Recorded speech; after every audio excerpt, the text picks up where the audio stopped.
धन जननी धन भूमि धन, धन नगरी धन देश, धन करनी धन कुल धन, जहां साधु प्रवेश। भारत देश में हरियाणा प्रांत के सोनीपत जिले का एक छोटा सा गांव धनाना, जी हां, धन्य है इस गांव की भूमि, धन्य है ये नगरी और धन्य है यह देश, जहां आज से ठीक 70 वर्ष पूर्व 8 सितंबर 1951 को एक ऐसे महान संत, समाज सुधारक, परमेश्वर स्वरूप, बंदी छोड़ जगत गुरु, तत्वदर्शी संत रामपाल जी महाराज का अवतरण हुआ। संत रामपाल जी का झुकाव बचपन से ही अध्यात्म की ओर था।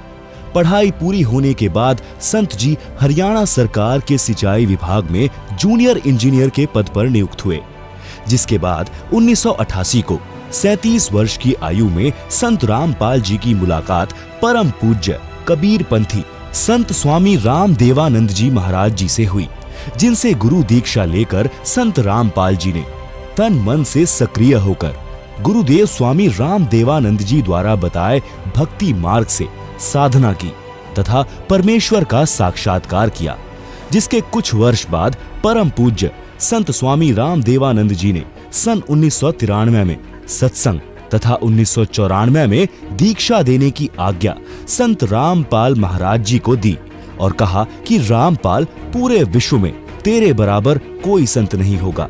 कहते हैं, साध वचन पलटे नहीं, चाहे पलट जावे ब्रह्मांड।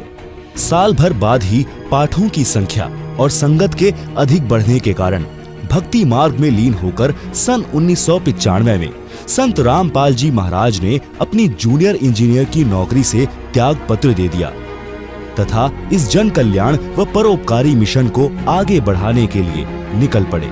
सन 1994 से 1998 तक संत रामपाल जी महाराज ने घर घर, गांव गांव, नगर नगर में जाकर सत्संग किया और सन 1999 में गांव करौंथा, जिला रोहतक, हरियाणा में सतलोक आश्रम करौंथा की स्थापना की, जहां दूर दूर से श्रद्धालु सत्संग सुनने आने लगे और तत्वज्ञान को समझकर बहु संख्या में अनुयायी भी बनने लगे। चंद ही दिनों में संत रामपाल जी महाराज जी के अनुयायियों की संख्या लाखों में पहुंच गए, परंतु साथ साथ अज्ञानी संतों का विरोध भी बढ़ता गया। कारण था धर्म के नकली ठेकेदारों की दुकानों का बंद होना। संत रामपाल जी सन 2003 से पुस्तकों, अखबारों व टीवी चैनल्स आदि के माध्यम से अन्य अज्ञानी संत, महंत, आचार्य, शंकराचार्यों के ज्ञान को सदग्रंथों से तोलकर भगत समाज को दिखा रहे हैं और नकली धर्म के ठेकेदारों से कह रहे हैं कि आपका ज्ञान शास्त्र विरुद्ध है, अर्थात आप भक्त समाज से शास्त्र रहित पूजा करवा रहे हैं और दोषी बन रहे हैं। संत रामपाल जी ने यह भी कहा है कि यदि मैं गलत हूँ तो इसका जवाब दो, परंतु आज तक किसी भी संत ने जवाब देने की हिम्मत नहीं की, जिस वजह से उन नकली संतों, महंतों, आचार्यों से पीछा छुड़ा श्रद्धालु संत रामपाल जी की शरण में आकर शास्त्रानुकूल सत्य भक्ति करने लगे, जिसे अन्य नकली धर्मगुरु सहन न कर सके और अपनी दुकानें बंद होता देख धर्म के ठेकेदारों ने सन 2006 में, 2013 में और फिर सन 2014 में सतलोक आश्रम पर आक्रमण करवाया। लेकिन कहते हैं ना, सांच को आँच नहीं। परमेश्वर स्वरूप संत रामपाल जी का कारवां आज भी वैसे ही चल रहा है। अब वो समय दूर नहीं जब पूरी दुनिया इस तत्व ज्ञान को समझकर शास्त्रानुकूल साधना करेगी। तब इन नकली धर्म के ठेकेदारों को छुपने के लिए जगह नहीं मिलेगी। कबीर परमात्मा जी कहते हैं, और ज्ञान सब ज्ञानड़ी, कबीर ज्ञान सो ज्ञान, जैसा गोला तोब का, करता चले मैदान। यह तत्व ज्ञान इतना प्रबल है कि इसके समक्ष अन्य किसी भी संत, महंत, ऋषियों का ज्ञान टिक ही नहीं पाएगा। जैसे तोप का गोला जहां भी गिरता है, वहां चाहे कितना ही बड़ा किला क्यों न हो, सबको ढाकर मैदान कर देता है। संत रामपाल जी महाराज जी के द्वारा दिए जाने वाले तत्व ज्ञान से अध्यात्म मार्ग में फैले पाखंडवाद, अंधविश्वास के साथ साथ समाज में फैली दहेज प्रथा, भ्रूण हत्या, भ्रष्टाचार, छुआछूत, नशा आदि बुराइयों से मुक्त एक स्वच्छ व सभ्य समाज का निर्माण भी हो रहा है।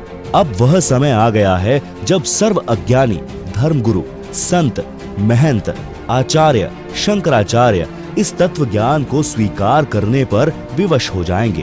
पूरे विश्व में एक ही ज्ञान चलेगा, एक ही कानून होगा, कोई दुखी नहीं रहेगा, विश्व में पूर्ण शांति होगी। मानव समाज मानव धर्म का पालन करेगा और पूर्ण मोक्ष प्राप्त करके सभी सतलोक जाएंगे। स्वर्ग युग प्रारंभ हो चुका है। लाखों पुण्य आत्माएं तत्वदर्शी संत रामपाल जी महाराज जी की पहचान कर सत्य भक्ति कर रहे हैं और सर्व विकार छोड़कर निर्मल जीवन जी रहे हैं। परमेश्वर स्वरूप संत रामपाल जी महाराज जी के हम समस्त अनुयायी आप सर्व मानव समाज से प्रार्थना करते हैं कि पूर्ण संत रामपाल जी महाराज जी को पहचाने और उनसे नाम दीक्षा लेकर पूर्ण मोक्ष का अधिकारी बन अपना व अपने परिवार का कल्याण करवाएं। समझा है तो सिर धर पाओ, बहुर नहीं रे ऐसा दांव।